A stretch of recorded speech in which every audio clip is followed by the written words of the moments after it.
we knew what the mission was. How are they gonna get all these nuances of all of these shots in this song that has so many different stories going on at the same time? You don't get to have any of the tricks of like editing because we got different angles. Nope, this is gonna play like it was filmed in one shot. And then I thought to myself, oh geez, okay, how are we gonna do that? Shooting 9 shots in under 4 hours, and they're all really hard runners. It's difficult. We were just really behind. And so, as you have to do, I'm just like looking at what I'm supposed to give, like, can I lose anything? We're on the verge of losing a tap section, which is a lot for me. So we're really trying to like fight and move through this so we can keep the I tap. think he stood up for his guys, like, just give him one. We knew that if we didn't get the tap section in this very moment, that we wouldn't get it at all.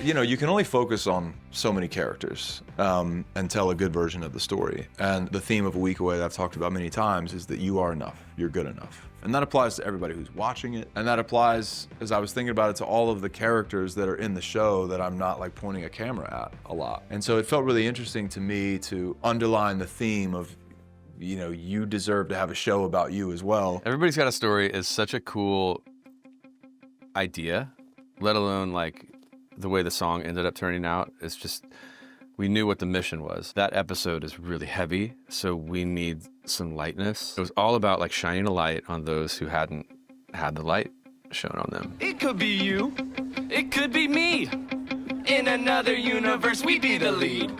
It's all about the POV. That idea really intrigued us, and so it was just called on the whiteboard the Side Characters song for a really long time. What if there was a whole song of all our side characters saying, hey, by the way, this whole show could have been about me. I could have run this whole thing, and if you had had the camera on me during what you've already seen, I was living a whole melodrama of my own. To be able to put all of that in a song and have it be this vehicle for so many people, it was really fun to find that.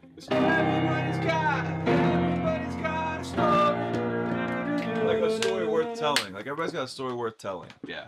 It's just that we're not telling these characters' stories. Right. That's kind of what makes it interesting to me. And a really cool challenge also to make space for everybody that could fit in that song. And my personal favorite thing to write were the verses. The guys were working on the chorus and the bridge, and then I would go, okay, I have a verse. And then I would go, I was reading Matthew, I was in the bathroom. I was just behind a tree. Wow. Like everybody's got a story feels like kind of you're casting a net, like you're talking about other people. When we're on a character, like I want them to feel like they're talking about me, because I also, not me, them. Because I also feel like that's the thing. They should all be talking about. Yeah, it's all the guy behind the camera. The hope for me is that, like, you know, going back to the I Have a Dream, right? Like I've got a dream. the drafting from that principle is like when you say I've got it, and you put yourself in it.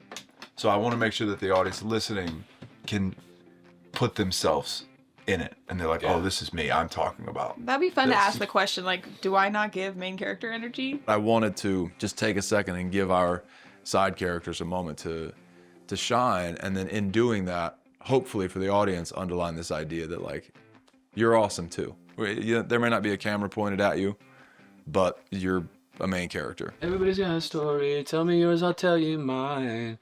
What was yours? I'm the lead in my own movie, you know, or whatever. And no one's gonna tell me how to say my lines. It was really fun to find that, and a really cool challenge also to make space for everybody that could fit in that song. And a lot of the dancers ended up singing, which was super cool. That was awesome, and also ended up being on the last day of recording, which was a half day, and we had the most jam-packed schedule. So today is the day that we took these great dancers and put them behind the mic so that they could voice, you know, themselves. It's been fun so far. Now they're studying lyrics because we're about to sing the chorus. And it was like, you're in, go in there. And these are people who are dancers who, some of them have never been in front of a microphone. To be able to figure that out and get what we needed was super crazy logistically, but to stay focused on like making each moment great. And then we had the creative idea because you kind of follow that. We can shoot it like a TikTok. Yeah, you can shoot Like you can shoot it. Yes, you can do this, and then they clearly can hand it to someone to back up to then do a dance thing. I think that's really And then that person turns it around themselves, and now they're singing the verse. And I was like, well, what if we don't actually film this number with like the main camera? Like it would be funny to me if this number like felt like we did it on a phone because they don't deserve the main camera. Obviously they do, but it was interesting to me from a meta perspective if we just designed it in a way that it felt like, you know, you're making a TikTok or something. So we've got this song that we love, and then I hand that to Paul and say, all right, I need you to design something that feels like it's shot on a phone. If you IMDb Paul Becker, I mean, the list is insane. The things that he's worked on and choreographed for, danced in. The fact that he was willing to jump on and choreograph the original film and come back for the series is really unbelievable. Before he even written the script, I told him, I'm in. Count me in. If you're involved, I want to be involved. He's a very meaningful part of why I think this show works visually. It's because the choreography is great, and he's a very good storyteller, and he's a good partner to have anytime, but certainly on this brand. I mean, it's a musical, and Paul Becker is the guy that visualizes what our musical numbers look like. It was a real blessing and privilege to work with him. He's also such a legend within the industry. It's just an honor to work with someone that ambitious, that driven, that talented, and who has not lost their humanity throughout their ascension. He's still a really grounded, wonderful guy. And then Ryan Ma is just astounding to me what he's been able to do in his early 20s. I can't even imagine where he'll be when he's in his 30s, 40s, 50s in this industry. I think he's gonna be running the place. I met Ryan, he danced for us in a movie that we made before, and he is the co-choreographer on this show now, and he's absolutely ready for that promotion, if you will. Very kind human, very creative, but business. All like, this is the job we got to do. Hey man, can you change that and make it more like that? Yeah, absolutely. And what's cool about Ryan is that he then can step in front of the camera and actually be one of the dancers. Paul and Ryan are just a dynamic duo. They really know what they're doing. They just kind of get each other, right? Like Paul has these brilliant ideas, and then Ryan just knows how to make it come true. What a gift they have. The way that they speak to the dancers, I just know, like on one of the final numbers, we're outside, we're losing light, and Ryan is there. We literally got seconds away, and he's like, I want this group to do this. He's in a microphone. I want the group 2, you come in, you're doing Camp Crush, you're doing like, I Feel It in the Air, and then group 2, you're gonna come to the front. And then he lets them loose, and they all do it. It's magical. It's unbelievable. He's so gifted. Both of them are so talented. You know, Ryan is only 23. He turned 23 on the show. He's so young, and they know how to do that skill as well. It's not like they just coach.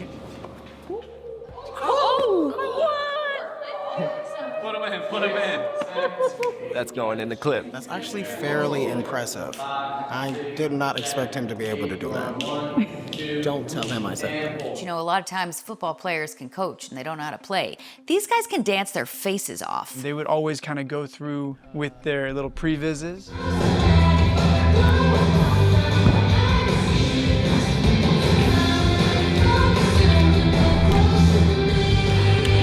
This is my first time seeing a previs. The first time I saw previs, I kind of thought, oh my gosh, this is a thing. It's like camera blocking for dancing. Where they would like have an iPhone and basically just like track the whole performance on the phone so that they could tell the camera guys, this is the shot that's gonna look the best here. This is how this is gonna work. Basically getting a pre-visual to what it's gonna be on the day. I like to create a previs so we know what we're getting into, so we know the story works, so we know all the beats work, so we know the choreography works on camera.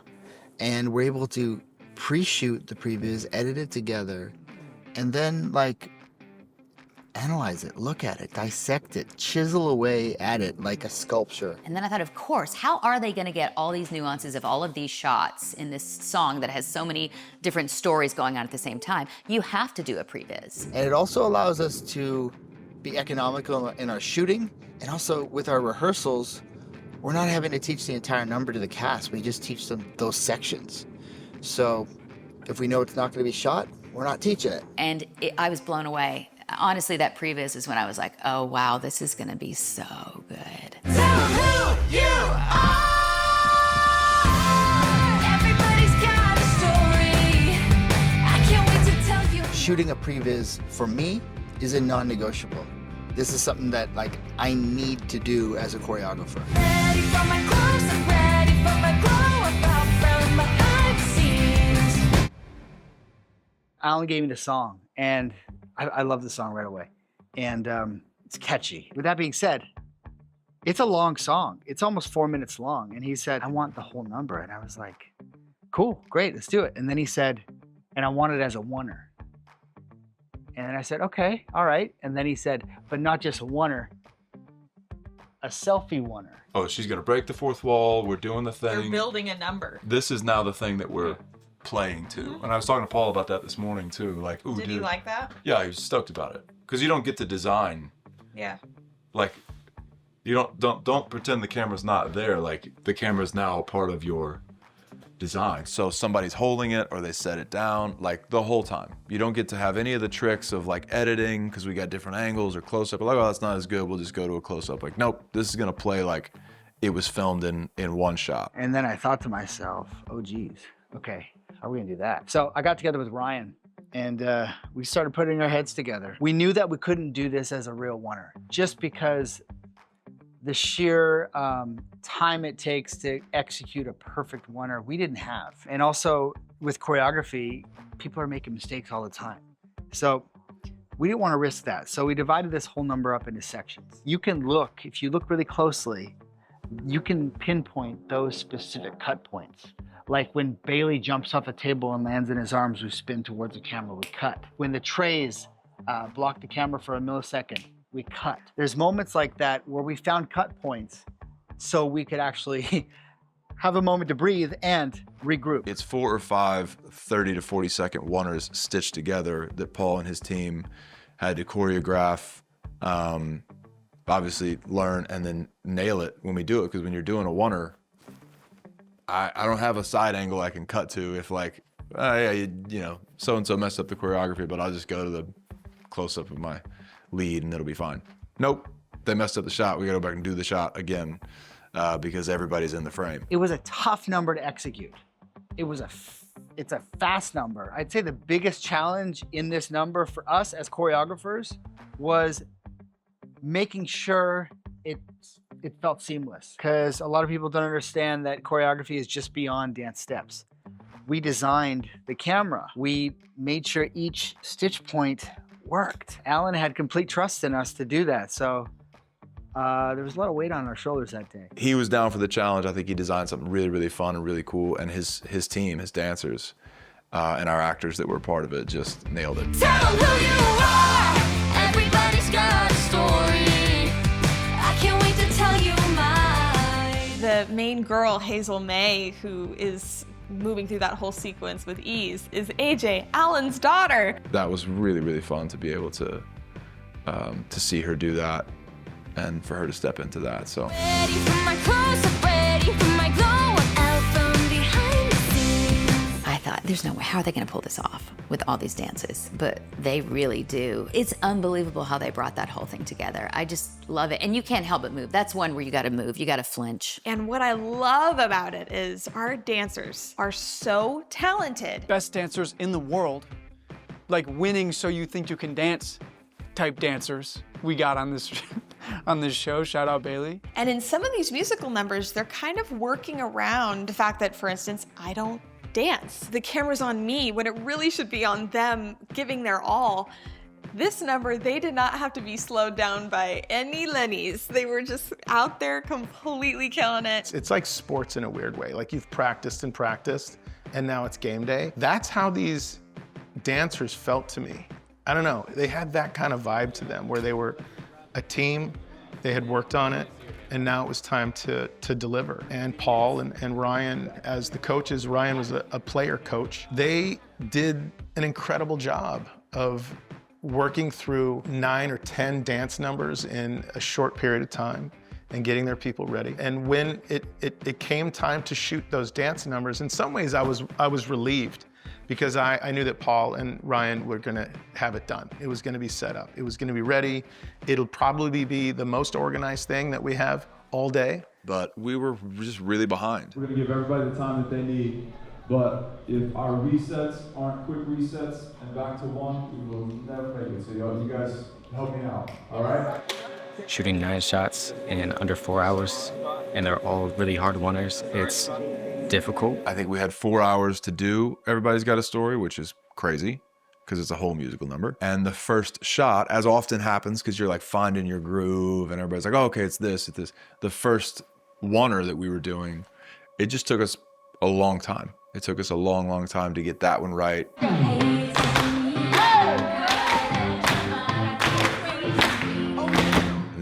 The next 2 or 3 took us long. So I think I don't know, I feel like I had 30 or 45 minutes to get like 3 more of the sections done. And so as you have to do, I'm just like looking at what I'm supposed to give, like, can I lose anything? Like, so that we can make the day, can I lose any of these sections? And it's gonna make everybody sad, it's gonna make me sad for that matter.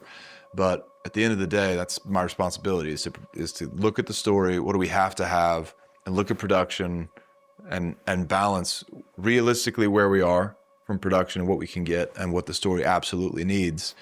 And sometimes you just have to kill your darlings, as we say. And there's a section in Everybody's Got a Story that is the bridge section. It's a guitar solo, and Ryan and Blake have this really cool tap number that they were gonna do in there. In fact, there's no one more enthusiastic about putting tap on camera than Ryan Ma. Every project we've ever been a part of, he's always like, let's do a tap sequence, let's do a tap section. So now's our big chance to do a tap section on camera. We rehearse it, and we rehearse it, and we rehearse it.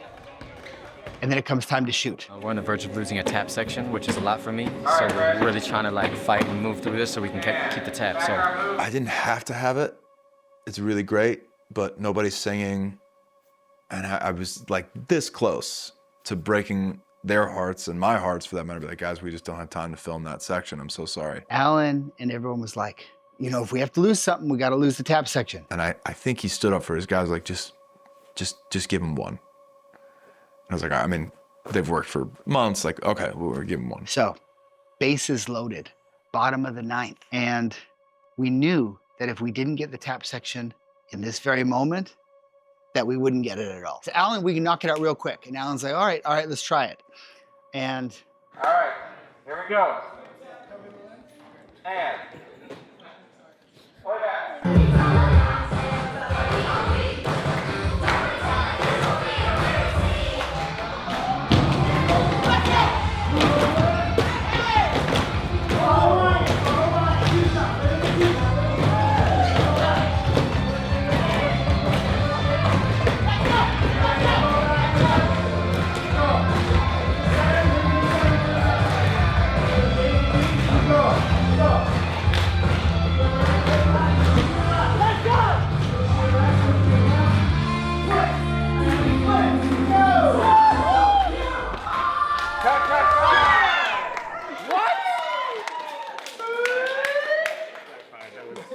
one and done that thing? Is that what you got? we did one take. I think I gave him another one just for safety because I was just so excited or something, but I'm pretty sure the one in the show is the first one that they did. And you can see it on Ryan's face in the last shot of the show. He jumps off this table and does the split, which is amazing. And then he gets up, and the look on his face when he screams woo is like, you could just see the excitement in his face because he knew that it was crunch time and he knew they had to deliver, but he wanted that moment in the show. That moment of seeing your hard work on camera pay off. And Ryan, I mean, the guy got to dance it. I mean, he just felt on a major high. Everyone just exploded. The whole room exploded. It was such a magical moment.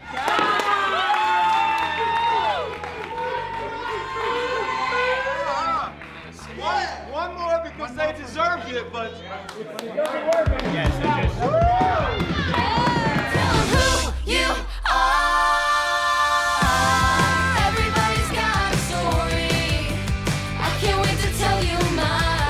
to start from a script where you're like, and they dance. And then to see it turn into this incredible, huge musical number with Paul Becker and Ryan Maw just choreographing the whole thing and our incredible dancers. So fun to see it come to life from just a line on a page and then to be like, look what they did with that. That's been an incredible part of this process. Ready for my close, I'm ready for my blow up out from behind the scenes.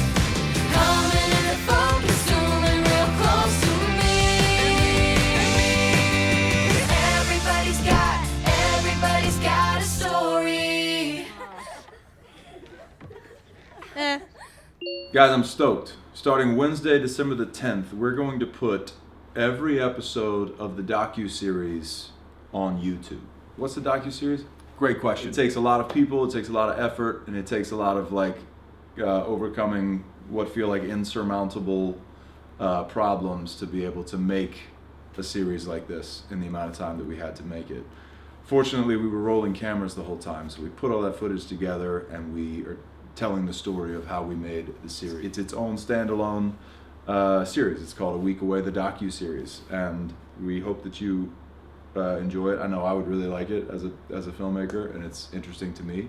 Maybe it's interesting to you. So if you love the series, I think you'll enjoy seeing how we brought it together. If you love just watching how creativity happens, I think you'll enjoy watching the docu-series as well. And starting on Wednesday, December the 10th, we're putting that on YouTube, 1 episode a week. Watch it there, like, comment, subscribe, because we're gonna have more episodes coming every week. Tell all your family, tell all your friends, tell the strangers on the street. Watch it 17,000 times yourself. You understand, you get it, you know the assignment. All right, well, I'll see you guys over there. Peace.